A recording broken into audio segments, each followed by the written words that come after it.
Welcome back to the Tractor Time with Tim Dream Shop Build. The construction crew is here and the project is underway. If you're just joining us, we're building a large shop and office addition to our home.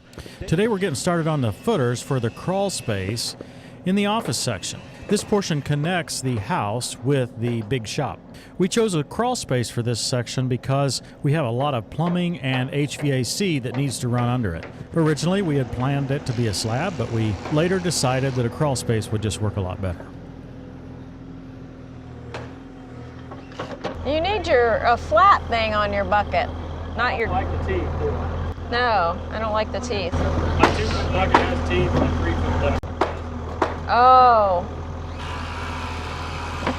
Gotcha. Oh boy, you got plenty now. Inch too much. Oh my goodness. There are so many mini excavators that are not zero texture. And I don't understand why people get those. I get the idea that there's more weight, behind you and everything. I've had several times already with this machine. Don't put it quite as hard. Flatten it out a little bit more. There you go. Nope. I've had so many chances to use this machine where I've had zero kills.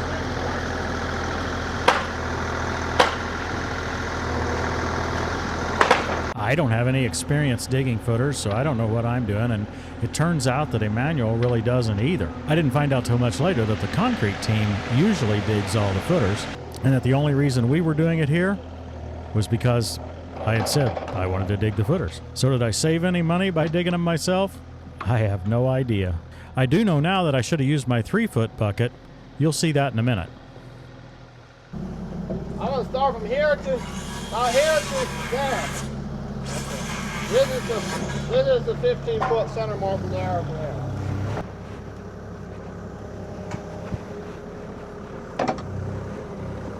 That's done. How you like that? You're gonna break a tooth.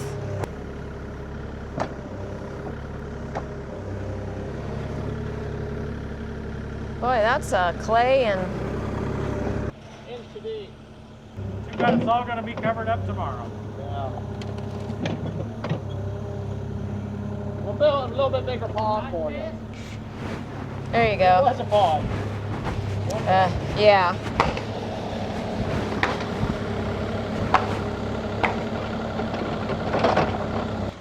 Izzy, stay out of there.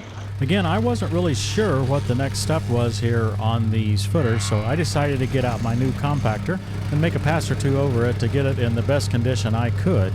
This compactor's got a Honda 5.5 horse engine. It's from Tomahawk Power. We've had very positive experiences working with this company, and their line continues to expand. We got that 30-inch power sweeper from them. And when you idle it down, it stops. I see now that they've added several new compactors to their line. They've got them with hydraulic steering now and reverse, which would really help to handle it, especially in tight spaces like this. Now, of course, for me, this is more than adequate. The main thing I need is one that'll start on the first pull, like these little Honda engines always do. Anyway, check out the broad selection of little power tools like this at tomahawk-power.com and use code TTWT for a 5% discount.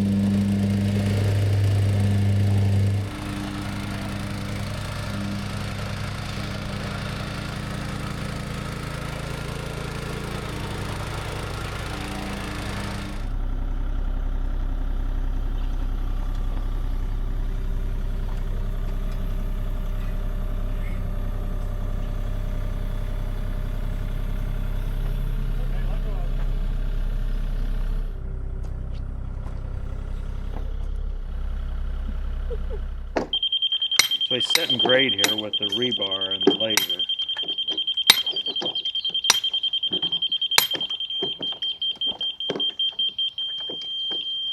And then the guys down there are setting the forms level with each of those rebars that he's set. The rebar is the grade, and then they're lowering the forms to meet that. These forms are only 6 inches tall, but we need 8 inches of footer. So what they do is they raise these up a little bit hold them a little bit off the bottom of the ground there. Now, in addition to being forms, these are the drain, right? You can see the serrations here. So they'll have the drain on the inside and outside, and then we'll put a sump pit over here. We will probably run the output of our sump pit into the output of our existing sump pit, so we have only one outlet. But yeah, we will have a separate sump hole. Wasn't my original plan, but just because of the way the grade works, this one's going to be a little bit lower, and so sharing that other sump hole wasn't going to work. It's all one continuous drain loop the way they've got it fixed up here. Now you can see why I needed the 3-foot bucket. We've got 2-foot footers, and then we have the drain on each side, and since they have the built-in forms, the extra width on the bucket would have been great. And the concrete guy told me that folks usually just go ahead and dig it out to the footer depth on the inside. I never even considered doing that. It would have been nice. I could have had a little bit more crawl space height. Yes, it is painful to see a skid steer loader or track loader working here, but it's obvious how much better suited a skid steer is for this type of work than a tractor or other type of loader.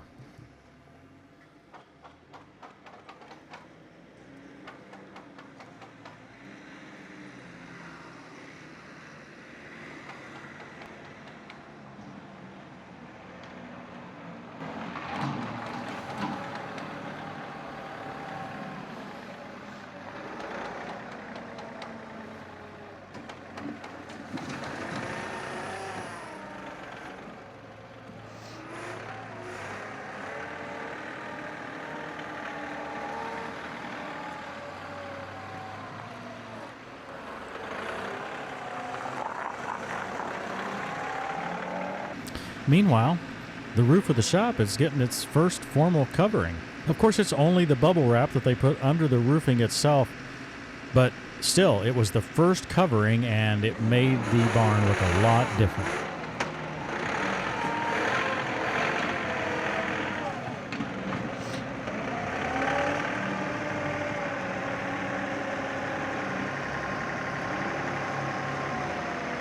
Goodness.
There he goes, almost at a trot on those vertical 2x4s, pulling that bubble wrap.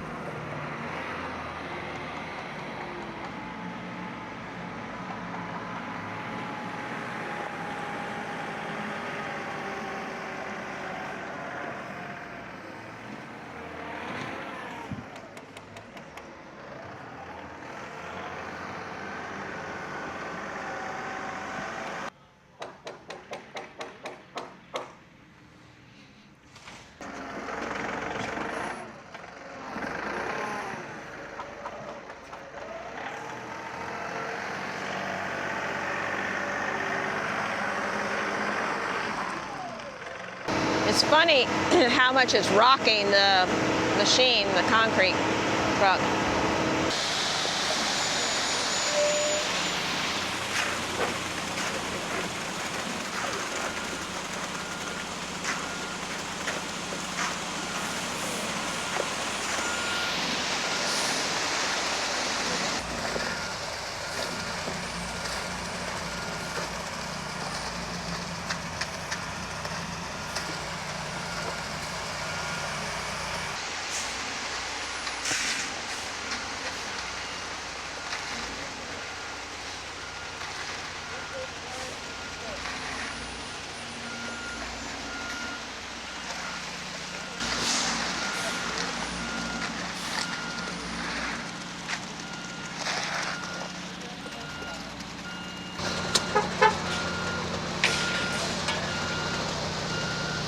You're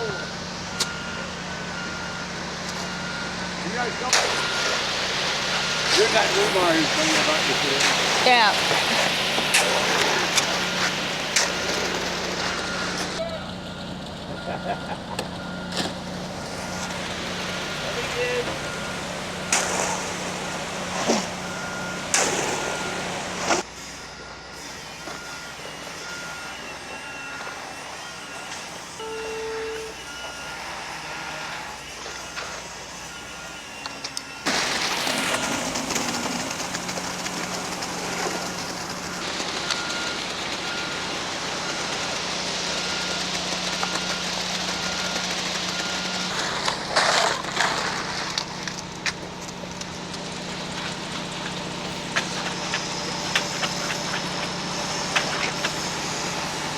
I didn't think the shed was maybe as big as I thought it was going to be till I see this concrete truck inside here.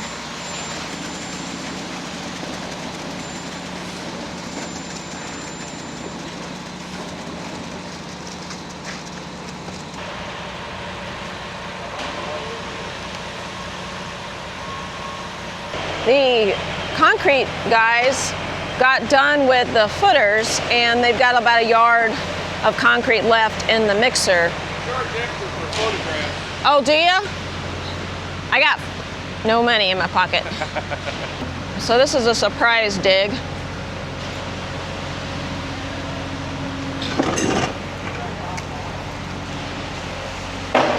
This is underneath where the big door will be from I-beam doors.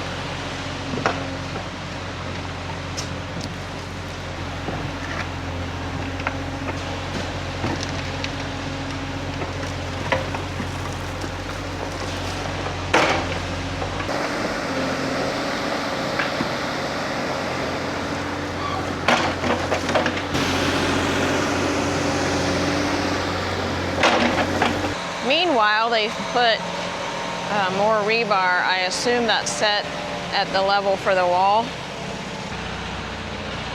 They had added a bunch of calcium to this particular mix so that it would set up quickly. Well, by the time we got this dug, it had set up and they were having trouble digging it out of the chute of the truck there. He said he thought he had a whole yard left, but when he started dumping, it looked like about a third of a yard. So we had much too big of an area dug out here. If I'd had time to plan for this, I would not have made it this wide, but this is intended to be a footer for the big wide door. We want to make sure that the concrete in the big wide door does not heave upward with winter frost. I know this looks haphazard at this point, but we're going to improve this in an upcoming episode. For now, just an attempt to productively use extra concrete. You can tell by the sounds here that the truck is still dumping out concrete, and yet they're able to set forms on that footer already. Even more amazing, look, he just steps right out on it, less than 20 minutes after it's been poured. Those 5-inch PVC pipes you see there are to create cavities for our septic pipes. We had to cut and disconnect our septic lines during this pour. This is rebar connecting into our existing crawl space. I was glad to see this because the footers are a little bit separated, but I'm satisfied that we won't see any movement here.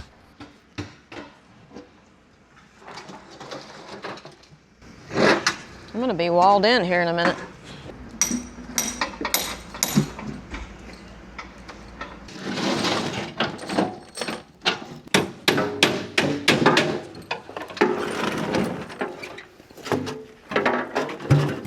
I can already walk on the footer.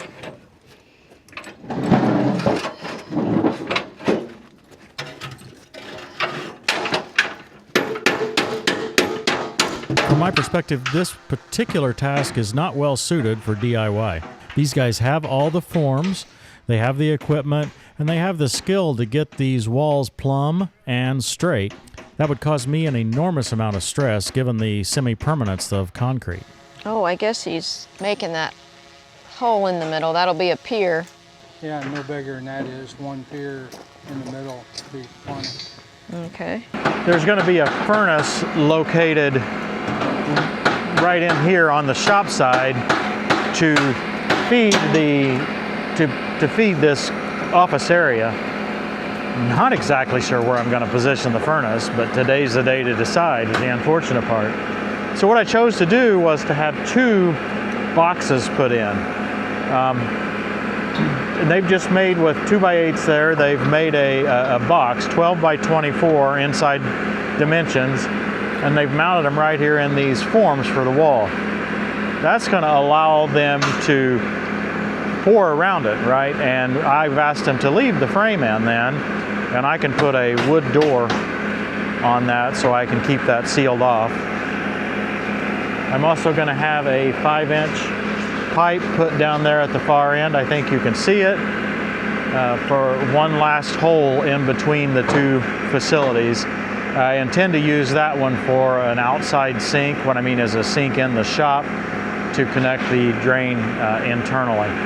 The concrete set really quick, I mean really quick, for the footers. They were able to walk on them in probably 20 minutes.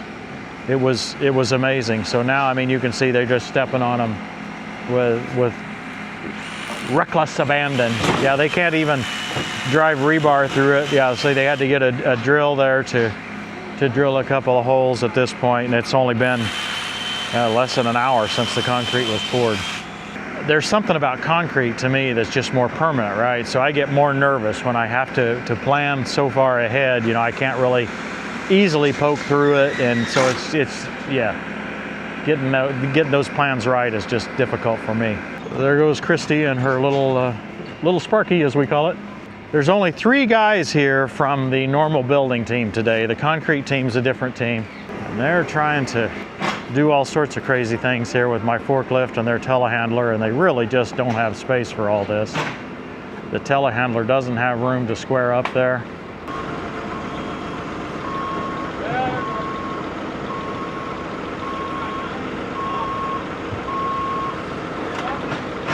What are you spraying? Oil. What kind of oil? Worm oil? Okay.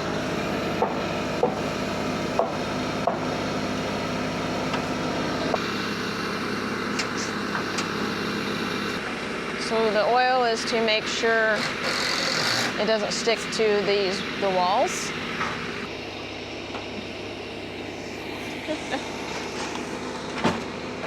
I don't know my hands, but I don't think I got it on the camera.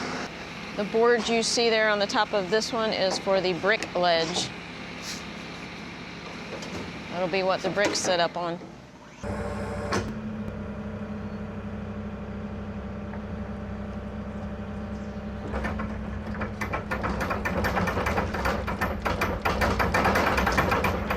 So that's for the drainage of the perimeter drain. They have been working hard all morning, and so the concrete truck is just returned. Like, perfect timing, I think.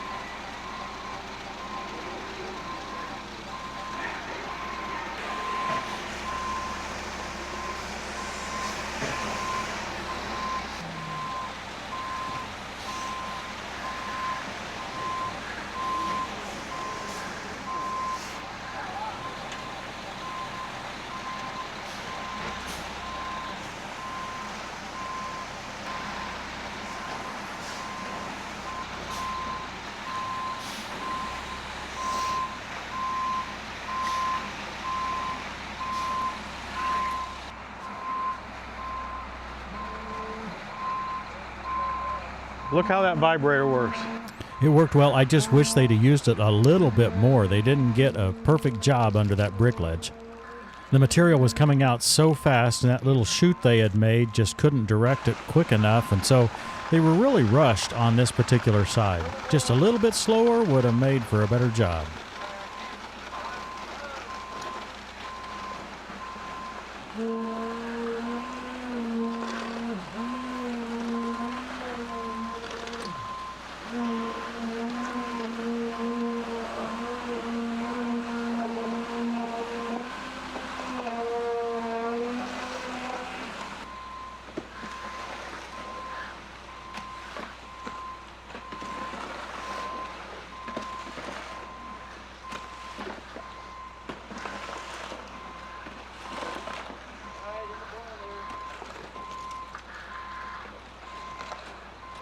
getting darker and darker. Ah, but look, our first peek of the new roof going on.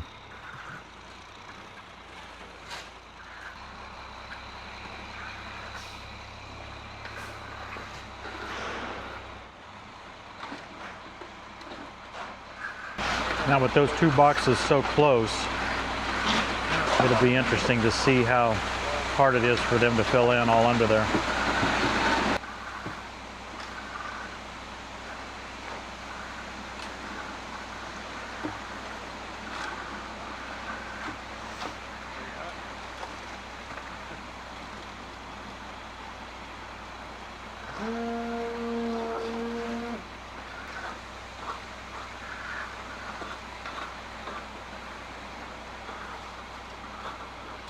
Uh-oh. I think it's going to rain on us, Dad. Is it going to matter that it's raining on it? Not really. Only the very top of it is exposed. If this were a floor, yeah, rain would be pretty much disaster at this point.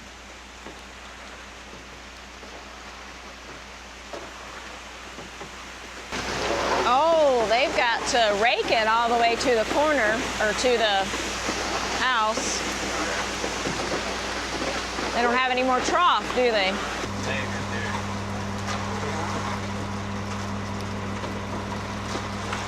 Back to our improvised footer for the big door, where we're choosing to put extra concrete again.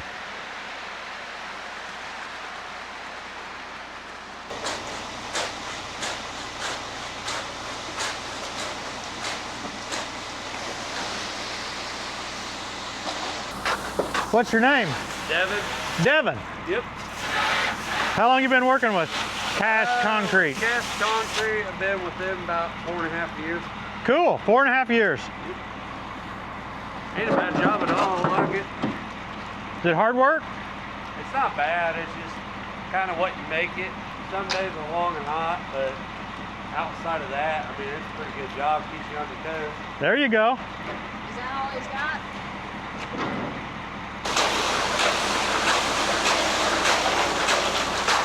Looks like they're gonna cover it. I guess because of the rain.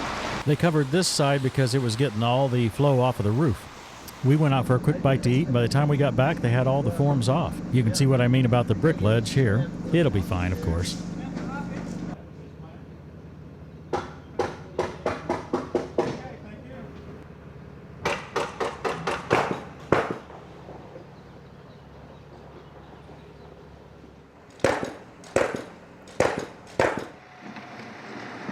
Notice that the 4 windows in the front there are installed at this point. It's nice to see that.